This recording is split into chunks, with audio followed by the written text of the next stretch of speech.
5+ weeks Dub fans have been waiting for his return, and finally we got it at the 4:20 mark in the first quarter. I see you, Steve Kerr, and it didn't take long. What does he do? He gets right to the line and he gets right to work in Drew Holiday's face. Splash. Then, of course, it wouldn't be a Warriors game without 30 from 30, and the immediate gravity pull from Steph Curry on the floor was apparent as Drew Holiday switched off KD and all of a sudden was on Steph Curry. You see him go off the right knee there, not quite the elevation you would hope for, but strategically jumps long, doesn't get the call. This was a chippy game. Drew Holiday and the pace of the Pelicans pushed it all first half. As the three ball was falling much better for the Pelicans, it wasn't for Klay. Draymond all over the offensive glass, and then Andre Iguodala finds Dre above the rim, had another 20-point night. And this thing was physical. It was emotional. Is that the Pelicans' DNA? We know how Draymond likes to play. It was a back and forth frenetic pace. Watch Rondo pick and roll and then precision lob, splitting the double team. AD, two hands hanging on the rim. Now here he is on the glass, big boying Draymond, but 25 points. A relative quiet night for the Brow at Oracle Arena. I think they needed more. They needed to go to him more. One trend in these playoffs is Golden State out-rebounding the opponent. It would be no different on this night. Klay to end the half, off glass. But Klay ice cold, 4 of 20 on the night. Going into the tunnel, desperate men do desperate things. Rondo trying to bait Draymond, but all he did was poke the bear in this game. Steph, second quarter, look at the lean on this one, and then he hits you with the sprinter pose as he watches this go in from about 28 feet. Not only did Steph come back in rhythm, but he came back in shape, looking like it's September. This bodes very well for the Warriors moving forward. And then I told you, you poke Draymond, it may not work out for you. He enters the fourth quarter and knocks down 2 threes and lets the Pels know about it, as AD knows with all that firepower, if Draymond's hitting the 3-ball, you could head to the bus. Now, the game plan was to not let Anthony Davis beat him. Watch them double down and dare Rondo to shoot the ball. He hit a few shots, 20 points on the night. As the game went on and the pace slowed down, the Warriors defense picked up. Look at Iguodala playing the passing lanes. In his younger days, he was known as a dunker, so a dunker can get a dunker's roll. And one. Midway through the fourth quarter, no team could gain too much separation. Now it's KD time.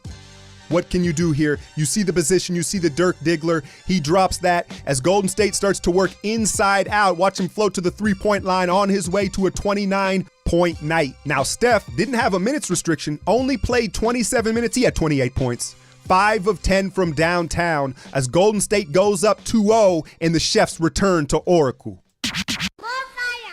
All right, y'all. So this game was a little more important, I think, than a lot of people realized, because you have Steph Curry coming back, and then you have to protect home court. Game 2, right? This game, if the Pelicans somehow messed around and won this game, all that confidence that was sucked out of them in Game 1, a lot of that is regained by beating the Warriors with Steph Curry and in Oracle Arena.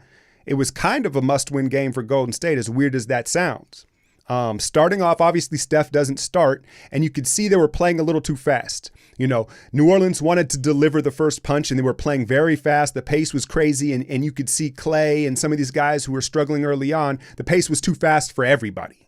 Now, I want to talk a little bit about the Ewing effect, right? So I've brought this up several times. When a star player goes down, the rest of the team in each individual rises their game up a little bit for a period of time, trying to compensate for their missing star. Well, what I think you see happen tonight was a little bit of a reverse Ewing effect.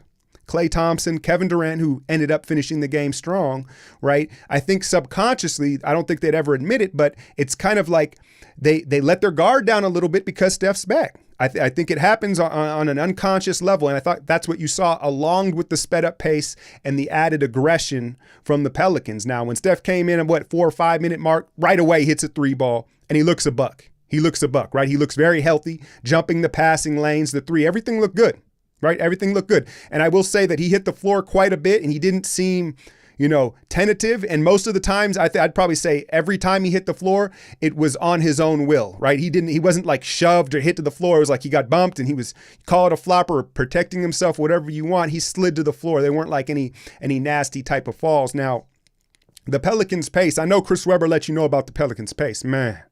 C. Webb. Anyway, I'm going to leave him alone. But the pace that the Pelicans played, and they were very three happy, and it's almost like the sign of a desperate team. The amount of threes, and at that pace, it was almost like they felt like that was their only shot.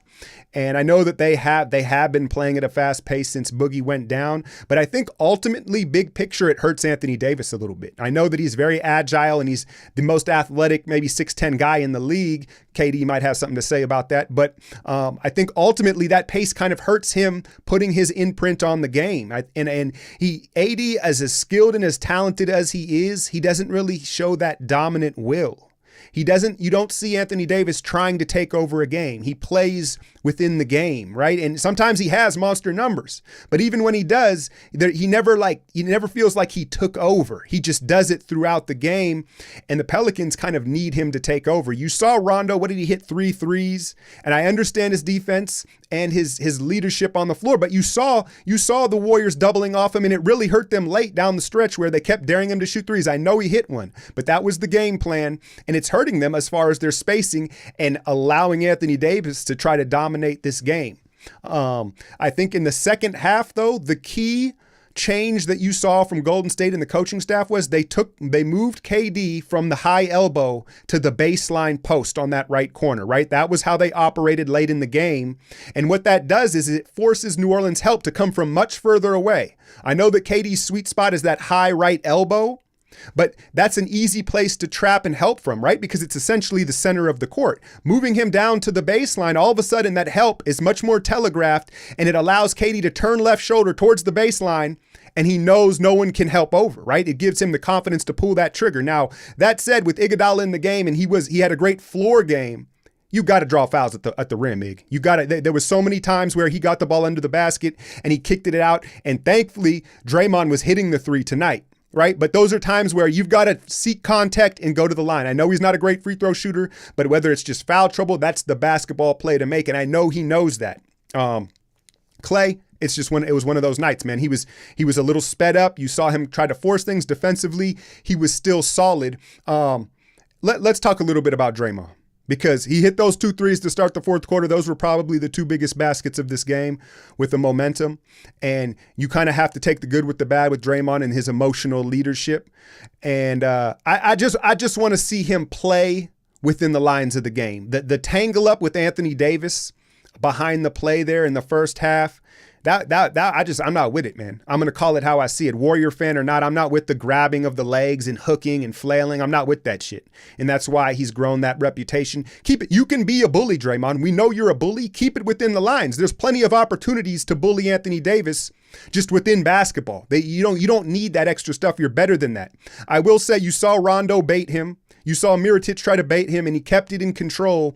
And my belief is that Draymond tends to blow a gasket when he can't get to the other players. When Rondo and Mirotic and these guys are giving it back to him, it allows him to keep a little more control of his rage, right? When a guy ignores him and puts the hands up and acts like it's not bothering him, it almost pushes him further to the edge. So I think it almost is a mistake to talk to Draymond if you're the Pelicans.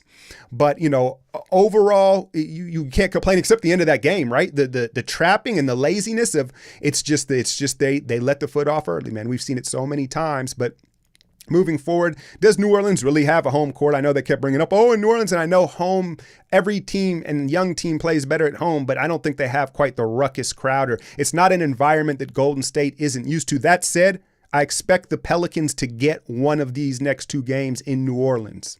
What else do I got for y'all? Real quick, go check out this Boom Called It app, y'all. It's a free app, and what it is it's predicting scores of live basketball games, baseball, all that stuff. And if you're in the top 20 each week, you get straight cash. Right now, there's a special program going on, or a promotion, I should say, where the first person to rack up 1,000 points in a week, that's $1,000 cash. So go check out Boom Called It in the App Store. Hit that like, share, and subscribe.